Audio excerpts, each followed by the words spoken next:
Hello everybody, welcome back to the Yotso Tech Tracks YouTube channel.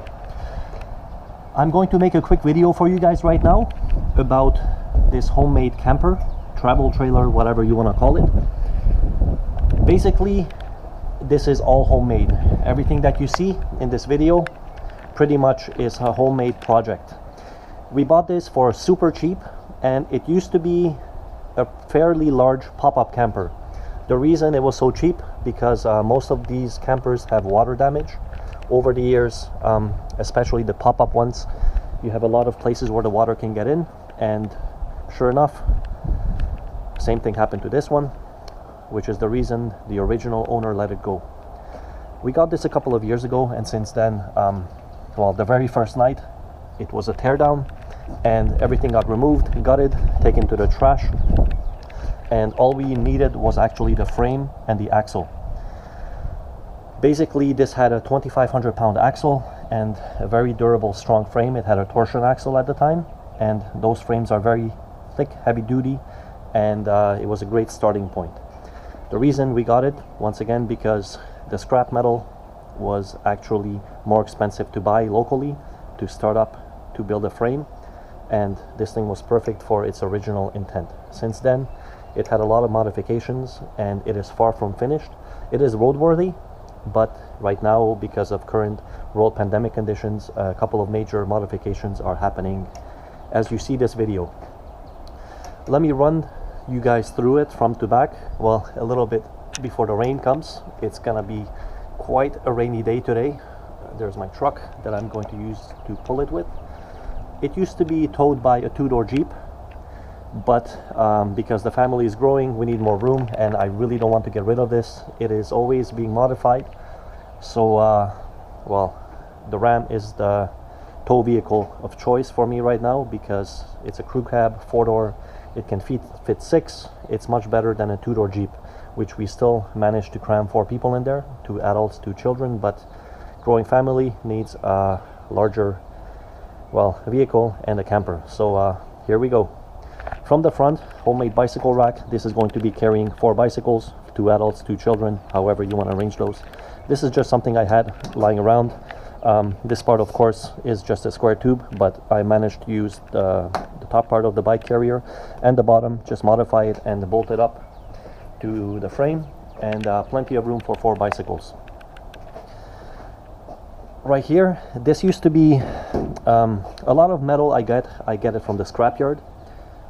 Myself or my father or whoever in the family. This used to be a stainless steel box for a sink inside the kitchen that somebody got rid of. Perfect for us, outdoor, stainless steel, won't rust. We modified it quite a lot to have it basically as a storage unit for right now.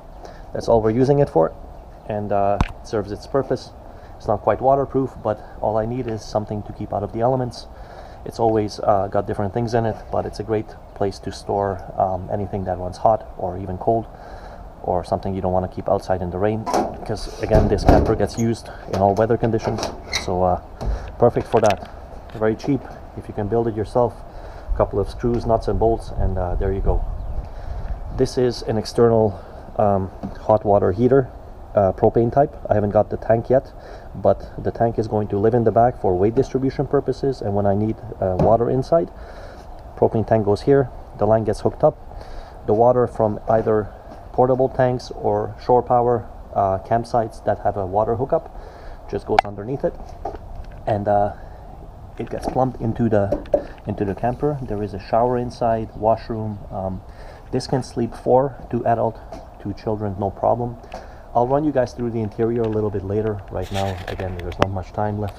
I'm kind of busy right now, but the big issue is the rain that's about to come down.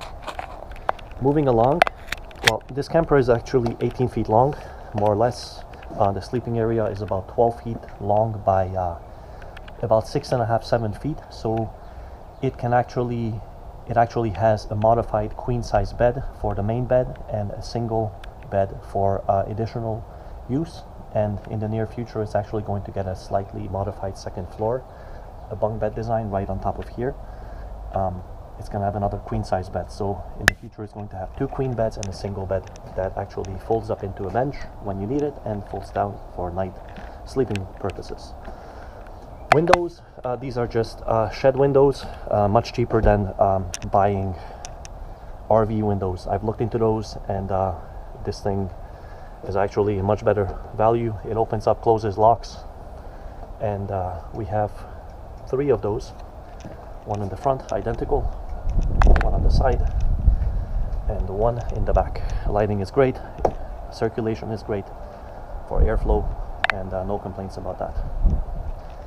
So moving on this side, what can I show you guys? Lighting, external lighting. I have 360-degree lighting before these got put up.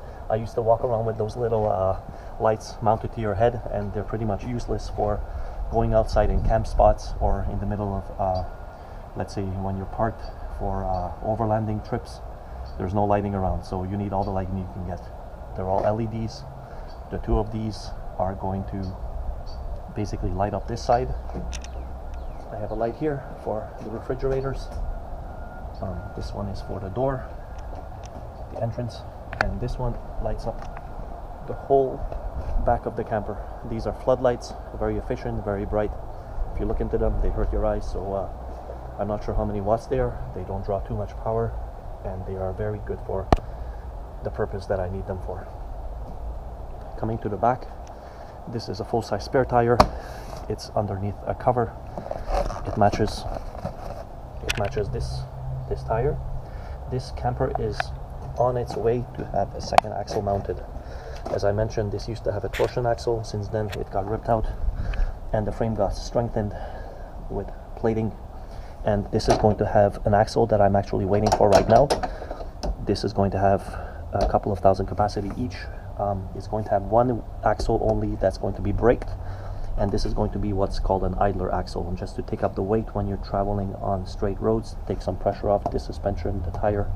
And it's going to be also good for going into let's say beaches or loose areas where you want more flotation. So it's going to have 4 contact patches so it doesn't sink into the dirt. That is the intention. Nothing is painted yet, nothing is finished, everything is bolted up, heavy duty. The mounts are very thick, very heavy duty, and it's going to be a very good investment into this trailer because well, let's say you have a blowout in the highway, which I did once. I don't want to repeat that, so 4 tires is safer than 2, no matter how you look at it. This is all vinyl siding from Building Supply. I like it because it is going to be pretty much child-proof. I wanted to take aluminum siding or aluminum sheeting and cover the whole exterior, but about 10 seconds after I even tried to mock that up, my daughter got a baseball bat and started to smash it, so I thought that's not going to live very long. This is again vinyl, it's not painted, it is very, very thick, very heavy duty, and easily replaceable too. You can take these panels off if ever required. Going to the back, it has a small aluminum box that's basically used for storage, and this is just one of those quick release, quick open storage boxes mounted on this side and mounted on this side. I used to have 2 spare tires, however this is going to be a mounting point for external storage boxes because spare tires are now going to be stored somewhere else. Let me come here. Coming back to the front, on the passenger side, this is a large box I made to mount refrigerators. There's a vent. I can show you guys. I left it open last time. There's 2 refrigerators in here. It's all homemade. Everything is made from aluminum. The whole trailer is either wood construction or aluminum, I-beams or square tubing or C-channels. So very heavy duty. These are on slides. I was cleaning something here yesterday. Again, nothing is finished. This is all work in progress. Nowadays I don't have too much free time, but whenever I do, I try to tackle little things like bike racks or refrigerator storage or anything I can as my time is given. It's very precious nowadays. What you see up here, this is an awning that came in recently. My wife ordered it from overseas. It actually took a very long time to get here. Thankfully it's not damaged. It does have an annex that is supposed to arrive too, but it seems there's a problem with the supplier. So what you see here, this track, it's going to have mosquito screens, and this is basically about almost 3 meters long, and it extends out 3 meters or 3.5 meters. I forget the specs, my wife knows better than I do. However, it's large enough that when you open this, basically it's going to have plenty of room outside for a picnic table, a bench, or anything you need outside. This used to be the step. It extends in and out. This used to be right here under the door. However, because as I mentioned, there's going to be another axle underneath this camper, so the space is not really realistic anymore. I had to move that. I had to make a step for getting in and out of the camper. Once again, work in progress. That is going to be just the permanent step. I didn't want this to extend out anymore. I believe this is about 4 or 5 inches. It is exactly the same reach as the awning, so the camper is no wider than what you see at the top. Again, when traveling, when driving, this step goes in all the way. The reason it's here, because I can step right up to it and I can get into the fridge, because it's very deep, especially getting to the top part. I used a small fridge on the top as a freezer and the bottom one as the main fridge. And I actually have a smaller, exact same model as these inside the truck that I keep between the front seats when I'm not using the front seat as room for a passenger. That gets plugged in, and we have cold drinks, food in the car, and when we stop, we have frozen food and basically whatever else we want to stick into the regular fridge. This was the door from the original pop-up camper. As I mentioned, this used to be a very large pop-up for what it was, and I've managed to keep that. Mosquito screen, my daughter put a little band-aid on it. This is just anyway, this will be replaced because it's showing its age. It's probably original. You can feel it by the material. It's very brittle. If you leave these out in the sun, they do get damaged. So anyway, the seal comes out, new mosquito screen goes in, and boom, away you go. The lock, of course, to be able to lock it. This is a storage compartment I'm making to get into the underneath. Sorry once again guys, right now I can't go inside the camper. There's a queen size bed directly at the very back. The sleeping arrangement is mostly in the back and the one lengthwise, because the camper basically from this part all the way here is 12 feet long, which means there's one single 6-foot bed running lengthwise and one about 6 feet wide queen size bed going widthwise. So there you go, that's the 12 feet. And because I'm 5'10", roughly 5'10", so 6-foot bed is perfect for me. And this is to get underneath the bed for storage. We keep water, food, anything, picnic tables inside that we need to get into quickly without having to resort to going inside the camper. It opens up, the hinges are at the top, this thing opens up, and these support it, so it's even used as a table. Very heavy duty. These things are mounted right to the frame, and never had a problem with weight carrying capacity there, but we just use it for tables, sometimes a little stovetop, things like that. Let me close this up for you guys. On the back, this plastic tray is just a box used for an ATV. I think I got this for very cheap. Most of the stuff I buy online is very cheap for that reason. And it has these waterproof storage bags. Again, these are all from Amazon, just for external storage. And they're pretty watertight. They zip up, just like so. And stuff that you want to keep outside from getting dirty or wet, perfect place to store them in and out easily. The roof, if I can take you guys up for a moment, I do have a couple of solar panels up there, basically 6 panels. There's 4 on the main part of the roof and 2 behind the very back. The roof of the camper is skinned with aluminum sheeting. Basically I don't have to worry too much about that rotting or water getting into it again. It is sealed up very well. It is very thick, very heavy duty. This camper is basically built like a tank. It is heavy, a little bit on the heavy side. I never weighed it, but it is very, very durable and never had an issue even driving on rough roads. Nothing ever opened up or any seams started to open. Hopefully it's a keeper for life. What else can I show you guys on the exterior? Frame extension. This is where the camper used to end. Instead of cutting anything off, basically I wanted to make it a little bit longer, just to make it a little bit more weight distribution wise easier to tow with the Jeep.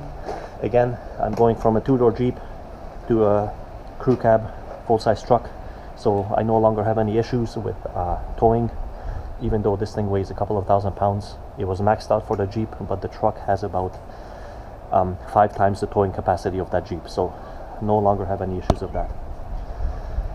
Basically, I took square tubing. Again, it's all bought online. This used to be a trailer hitch extension, and I extended the frame just a little bit. It's all clamped, bolted, U-bolted together. It's not budging. These are the mounts for a weight distribution hitch I used to have. I'm still going to use that just because I have it. It's not required for the truck anymore, but again, since I have it, it'll take a little bit of weight off the rear of the truck and distribute it to the front and rear of the truck and trailer combination. So that's just a quick rundown of the camper on the exterior.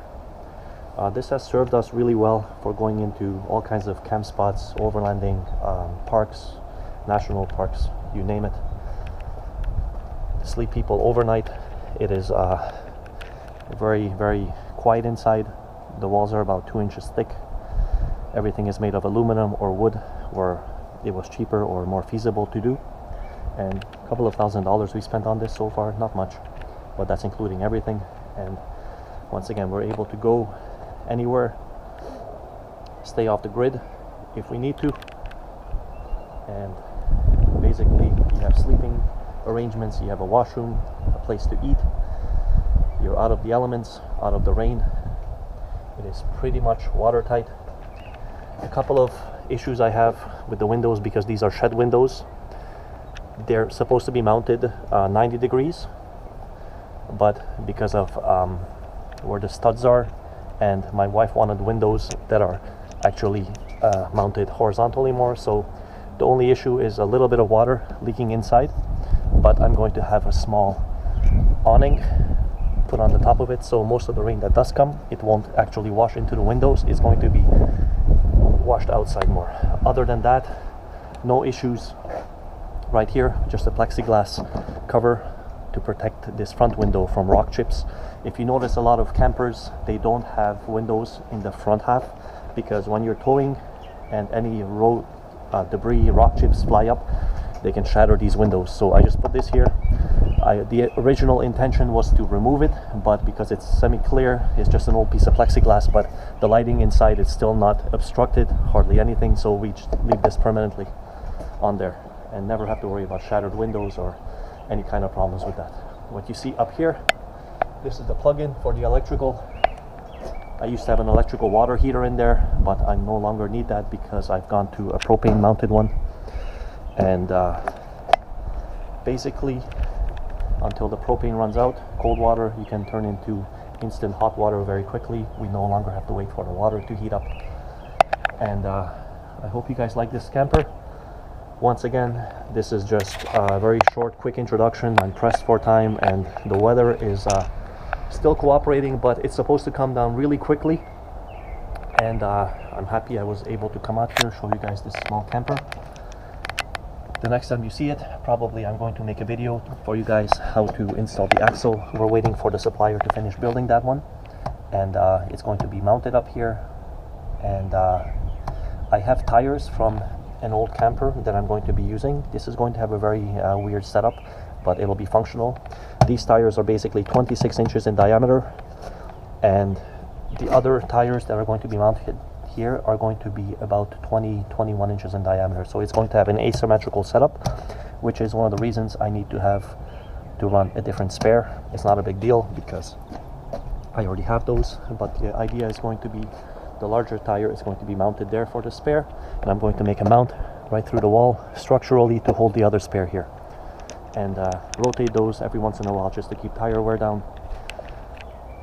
I mentioned to you guys before, this used to have a torsion axle. Even for this main axle, but we've gone with a heavy duty upgraded, just a leaf spring setup.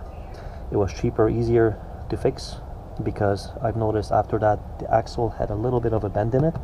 It seems somebody, when they were driving, they actually hit something underneath and the axle was a little bit out of shape, so the tire wear was starting to have funny wear marks on it. So that whole axle got taken out and I've upgraded to a heavier duty axle. This is a 3,500 pound axle. As I mentioned, the original torsion axle was 2,500, so this one had larger hubs, larger brakes, heavier duty springs, and I'm very happy with that. So thanks guys for watching. If you have any questions or comments, let me know as usual. I'll be happy to answer them as I have a chance.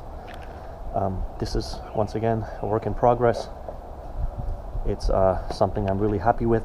It is very heavy duty, not too heavy to tow, even with a two-door Jeep. So this 5.7 liter Ram 1500 truck will actually have no problems towing it.